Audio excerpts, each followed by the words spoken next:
So quite an interesting journey. 10 years of entrepreneurship followed by an MBA from one of the leading B schools in the world. And then back into entrepreneurship in the same space, but a very different approach, I guess.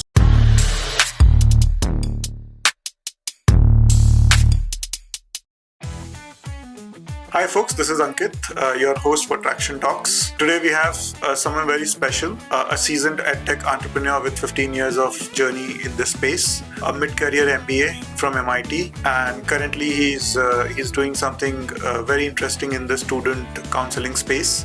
He runs Alum-n-i and Grad Circle and has mentored thousands of students, partnered with hundreds of schools. So as we call founders who've dared to think outside the box and creating their own path, I'd like to bring in Prashant and let him do a quick introduction about himself.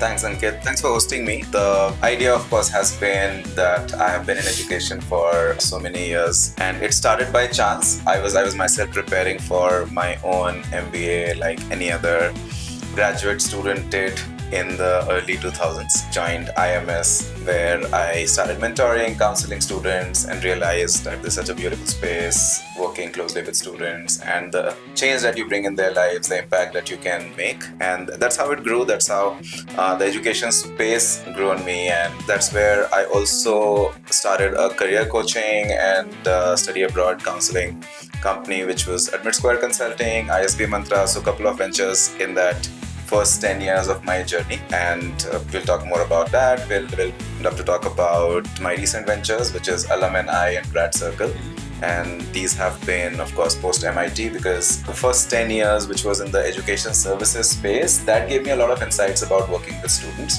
But beyond that, I realized that there is so much more that can be solved at scale, and those were the motivations to start Alum-n-i and Grad Circle.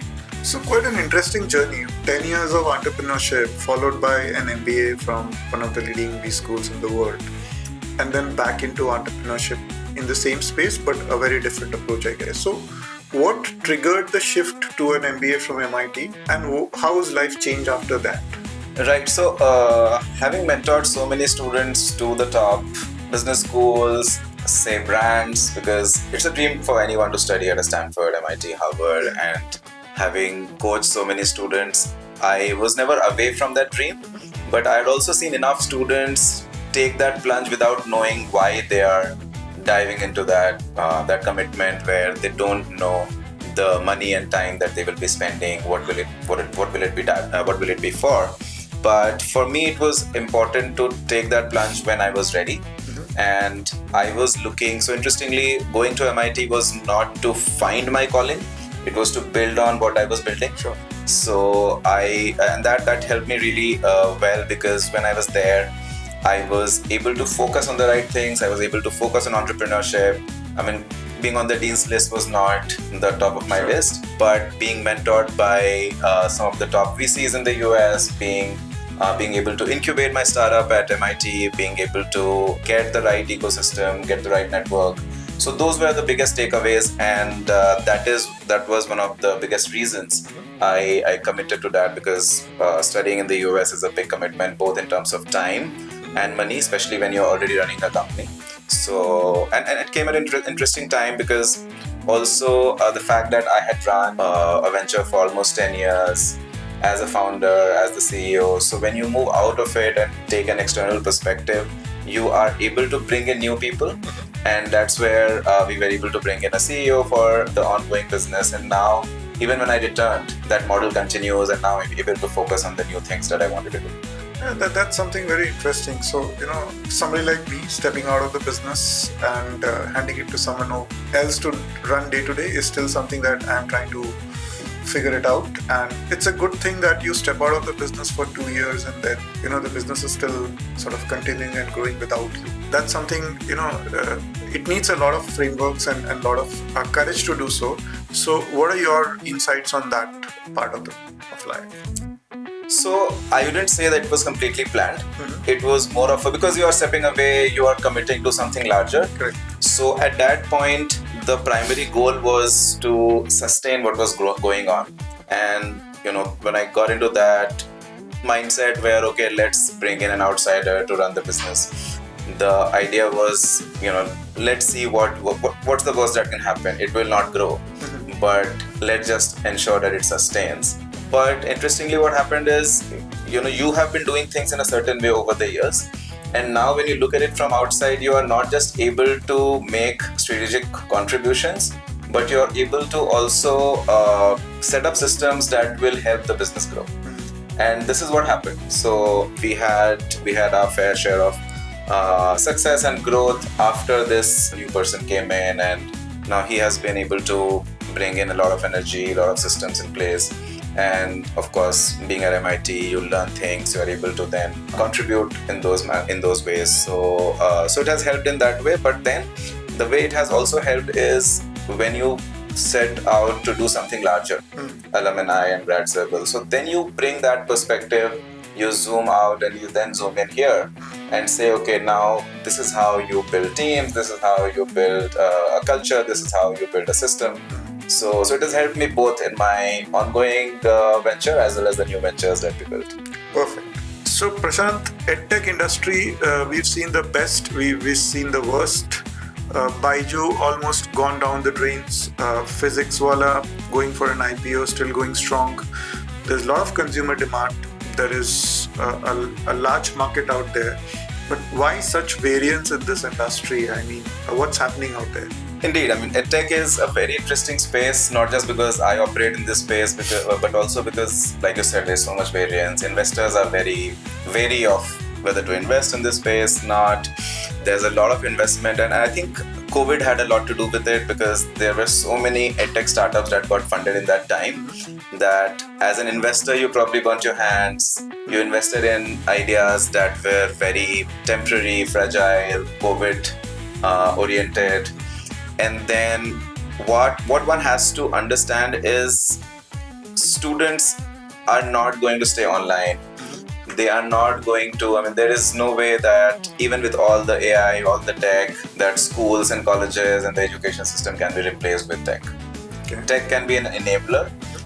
And a lot of these companies, what they tried to build was either supplement or replace learning. And Vaibhav, one of our mentors, he says something very beautiful, that education is a great space, large space, but students don't want to learn more than they are already learning.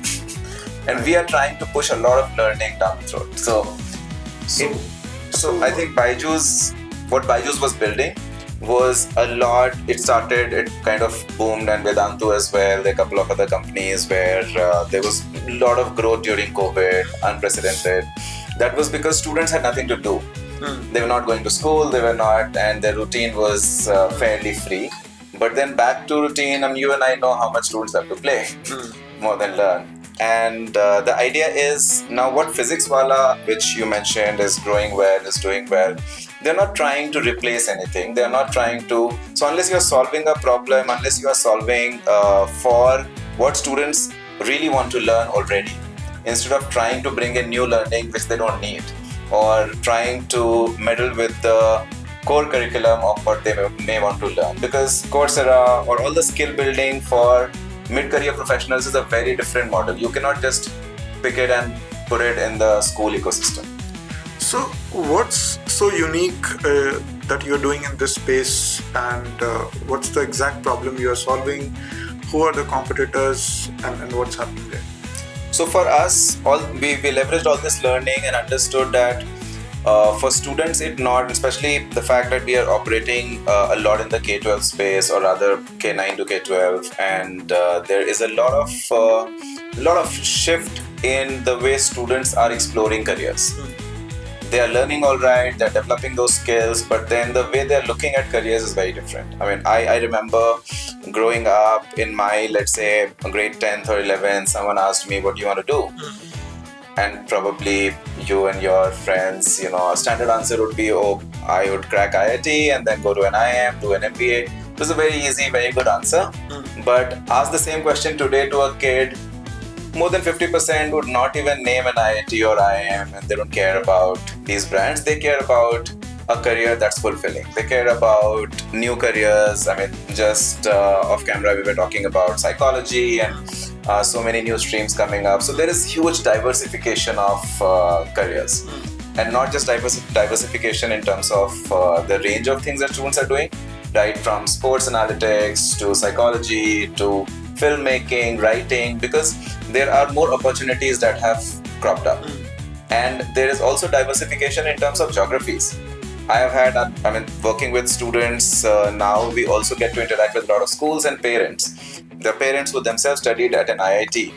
And they don't mind saying that I don't want my kid to go through that struggle, because you and I know that cracking IIT is hard work, and parents want to give a more comfortable life to their kids, and they also draw this confidence somewhere from the range of opportunities out there. That if you're best in photography, you'll figure out your way. If you're best in psychology, you'll figure out your way. You don't need to be an IITian to only be successful in career. So how are you solving for this new career opportunities that is emerging? So that is the base we are building on. That is the premise that with the range of opportunities and the fact that students are exploring more, one of our core, and both Alum-n-i and Grad Circle, the core proposition is authentic connections. So Alum-n-i is a community of alumni from any university. We have 3,000 plus alumni. Think of LinkedIn for study abroad. Understood. So you want to study music, playing the guitar and studying music are two different things. Music is a science. Now, if you want to study music, your parent may discourage you, your counselor may encourage you, but then still you don't have an answer. Only talking to someone who has studied music, only understanding the kind of work that you need to put in, the kind of careers that a bachelor's or a master's in music will open up, you will know whether it's for me. So this community is enabling students to understand what they are getting into from authentic individuals who have traveled that path. And that is the community we are building at Alum-n-i. We have 3,000 plus alumni from 300 plus universities globally, right from Australia to Netherlands to Germany, any country, any university you can think of. Students will be able to find good match and have that authentic conversation where they make informed decisions. Understood. And that's Alum-n-i. Now we've taken this to the next level at Grad Circle, where instead of just conversations, you are able to work closely with mentors from different fields. So as a student, you want to explore influencer marketing. So work with someone who has worked in the field of influencer marketing, do a mini project, and high school students from 9th, 10th, 11th, 12th grades are doing this. So our mentors they are not academicians, our mentors are not people who are just remotely knowledgeable about the field. Our mentors are people who have their hands dirty in that field, in that area. To give you some examples, our AI mentor is someone who is working with Microsoft AI. Our data science mentor is someone who is a data scientist at Unilever.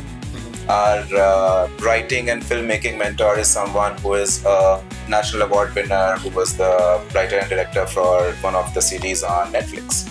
So these are the kind of mentors we have. So as a student, if you want to explore AI, as a student, if you want to explore data science, if you want to explore medicine, law, there are so many students who are fascinated by law because they watch Suits and they watch some movie where they see the glamour of defending a case in the court. But that's not how careers are decided. So now they get to do a mini project with a lawyer from, let's say, Namachan Mangaldas, and understand what is it about? Is it made for me? We had a student from Meerut, and why I bring it up is because this is not only students from Bangalore, Bombay, Delhi, Hyderabad. These are students everywhere. The problem is the same. This student was confused between studying economics and architecture. Now, how does he decide? So he did a mini project, which is 4 weekends online and with the mentor up close. And he did a project in economics. He did a project in, economics means business, and he did a project in architecture. And then he understood what his interests were, what were the skills required, what are the career opportunities in those fields. And now the decision that he makes, which will be much more informed than influenced by the environment outside. Understood. So these are the projects that I used to do as an MBA in my college days, seek the exposure to different sectors. Bringing that to the school level and sort of giving them real industry exposure sounds very unique and makes a lot of sense because somebody can take an informed decision. So thank you for that.